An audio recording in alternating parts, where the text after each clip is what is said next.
saluer Marc de la Charrière pour son action en faveur de la culture. Je ne parle pas de ses activités économiques ici, mais de tout ce qu'il a voulu faire pour qu'à travers sa fondation, il puisse y avoir l'accès à toutes les pratiques culturelles de nombreux jeunes, et notamment des quartiers populaires, qui n'ont pas forcément toutes les informations pour accéder aux lieux de diffusion de la culture, n'ont pas nécessairement tout l'accompagnement. Et grâce à cette fondation, et j'en ai été plusieurs fois le témoin, il y a des milliers de jeunes qui ont non seulement pris confiance en eux, mais ils avaient déjà tous les talents, mais qui ont pu aller vers la voie de leur accomplissement, notamment dans les métiers de la culture, et pas seulement dans les métiers de la culture. C'est-à-dire qu'en s'appropriant la culture, ils devenaient davantage fiers d'eux-mêmes et capables d'accéder à toutes les responsabilités. Et puis, il y a ce que Marc de la Charrière fait à titre personnel. Il expose ici, dans ce magnifique musée Jacques Chirac, sa magnifique collection de chefs-d'œuvre africains, modernes et contemporains. Et je vous invite, si il m'est autorisé de le faire, à visiter cette exposition. Je pourrais m'arrêter là, mais Marc de la Charrière a voulu faire donation de ses œuvres au musée Jacques Chirac. C'est un nouveau signe d'amitié.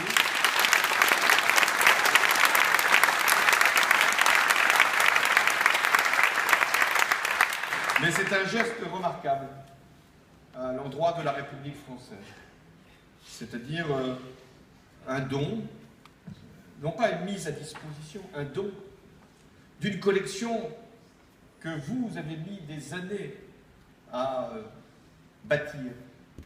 Tous ces objets que vous avez achetés et que vous mettez maintenant à la libre disposition des Françaises et des Français. C'est un acte patriotique d'une certaine façon, et c'est un acte culturel surtout, parce qu'il veut aussi que cette culture africaine si impressionnante puisse être, comme l'avait voulu Jacques Chirac, reconnue comme des chefs-d'œuvre de la civilisation.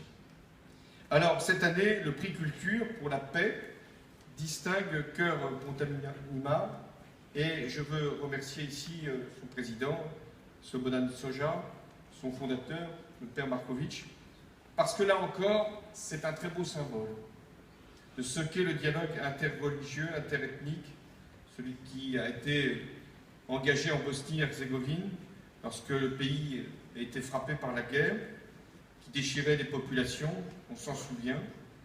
Eh bien, le chœur, qui porte si bien son nom, a voulu rassembler, réunir, sans distinction de croyance, d'origine, des chanteurs, des chanteuses qui interprètent des poèmes appartenant au patrimoine de toutes les communautés qui composent la Bosnie-Herzégovine. C'est un pont entre les âmes, entre les religions, entre les traditions. Et je sais que vous avez, il faut l'avoir, une ambition de faire du chœur Pontalima un chœur européen. Et là aussi, nous en avons besoin.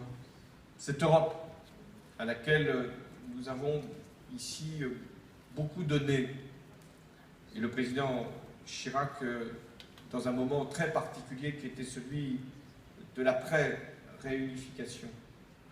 Cette Europe qui semble douter d'elle-même,